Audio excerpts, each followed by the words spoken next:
Okay, so today we're going to learn about solids and liquids.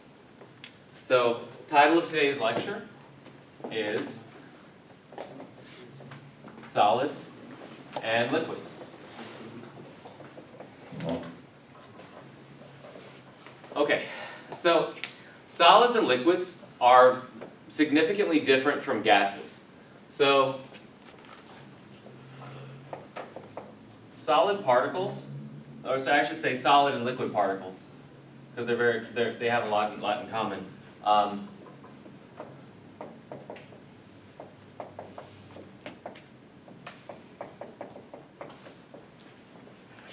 Are held closely together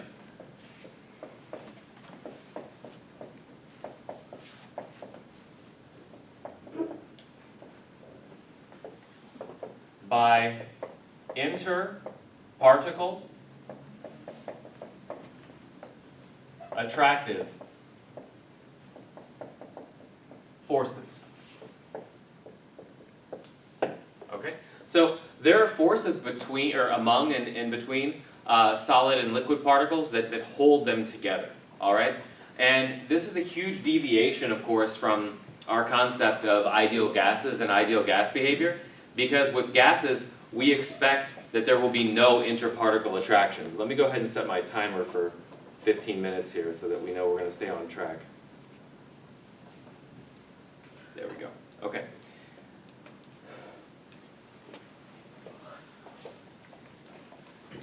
So unlike gases,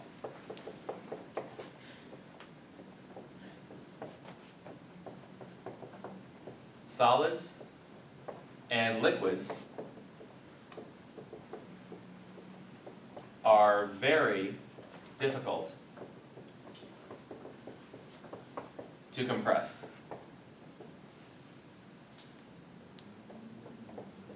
Okay? They're essentially not compressible. So you can definitely think of gases as compressible, but solids and liquids are not. So like if I go over to this desk, right? Like you can test this, right? You can squeeze this desk as hard as you want, and the desk isn't going to compress, right? Unlike the air in a syringe, or unlike the air in a balloon. You can compress a balloon, you can compress a stoppered syringe. You can't compress your desk, okay? Desk is a solid, it's not compressible. So that's a good question. Liquids are not compressible either. If you were to fill a syringe with liquid and try to compress, you'd be stuck, right? You'd be pushing, the liquid just would not compress. And that's actually a really important feature of liquids, because, and what it means is we can use liquids for hydraulic systems. So you'll potentially learn more about that when you go upstairs and learn from Ms. Green in physics. But hydraulic systems are built around the concept that liquids are not compressible. So you can do really cool things with pressure and liquids in hydraulic systems. So, okay, so next thing is this. So, generally, solids and liquids expand as they heat and contract as they cool. Okay? So if you have a solid or a liquid and you heat the solid or the solid or liquid will generally expand just a little bit. And if you cool a solid or a liquid, the solid or liquid will generally contract just a little bit, okay? Not a big expansion or a big contraction as we see with gases, but small expansion, small contraction, okay? So we're not going to try to measure this year, but it's something you could experiment with. If you took a block of metal and heated it in the oven, you might somehow be able to detect that it has a larger volume than it does at room temperature. Similarly, if you froze that block of metal in your freezer, you might be able to barely detect that it has a smaller volume. Okay, so we always like to think about chemistry in very visual terms. So we're going to take a look at a microscopic picture, or a microscopic representation of solid and liquid particles. And before we do that, I should mention that all of these properties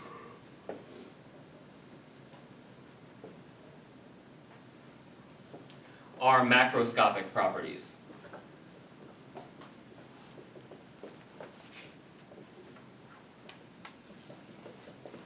So macro means big, scopic, think, view, or picture.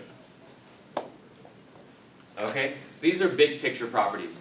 These are the properties we observe for solids and liquids when we're dealing with lots of solid and lots of liquid. So any amount of solid or liquid that you could see with the naked eye is a macroscopic amount of solid or liquid. Now what we're going to do is we're going to look at the individual particle level representation, which is quite microscopic. Okay? You actually can't see this level of detail with even a light microscope.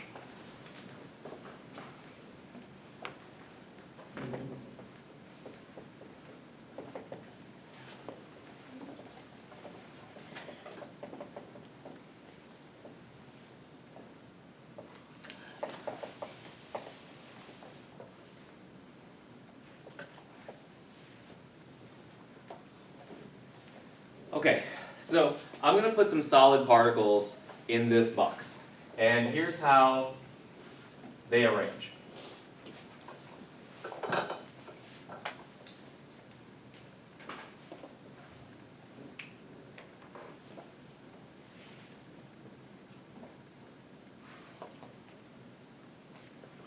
So here are the solid particles. They're all stacked on each other really closely, and they're conserving as much space as they possibly can, so they're packed as neatly and efficiently as they can be. What they do actually is vibrate in place.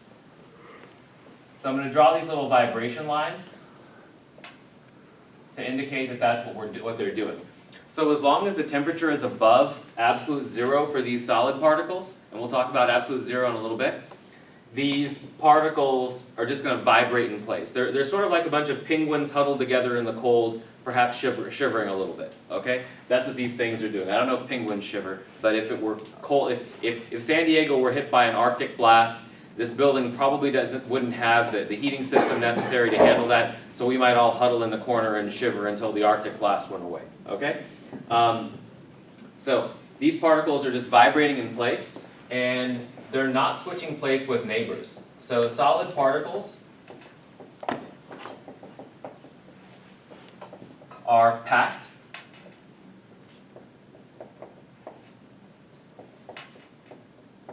closely to maximize space efficiency,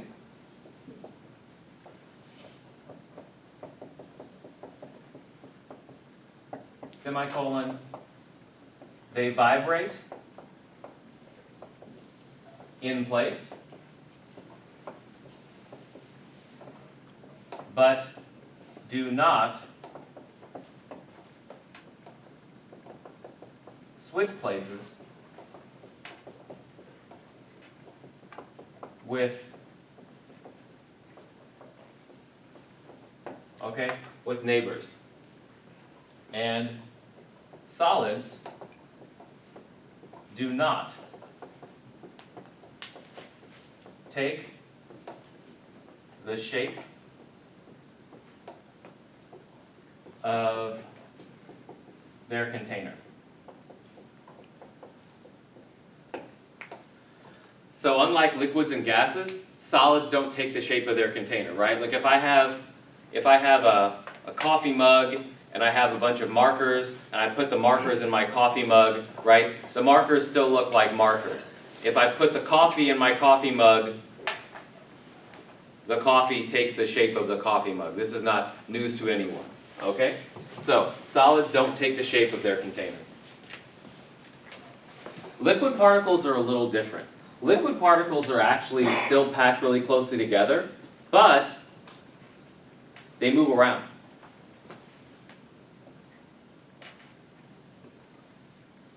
So liquid.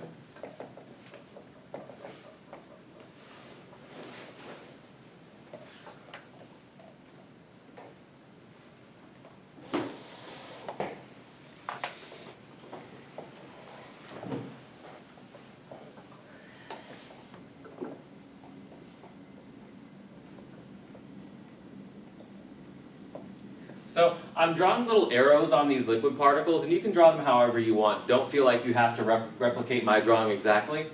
But the point is, these little liquid particles can move around. So liquid particles slip, slide, rotate, past each other, and do take the shape of their container. Okay? And we can see from this drawing that liquid particles are also closely packed. But they're just not packed in as ordered a fashion as solid particles. So they're still pretty dense, but they're not as dense as solids typically. Okay? Typically, liquids are not as dense as solids. Water is an exception. That's why ice floats to the top of your glass. But typically, liquids are not as dense as solids. Okay? Okay, so I'll just put a little arrow on here. Close packing. Okay, they're still close together relative to gas particles. Gas particles have a lot of space in between. All right, so one last thing.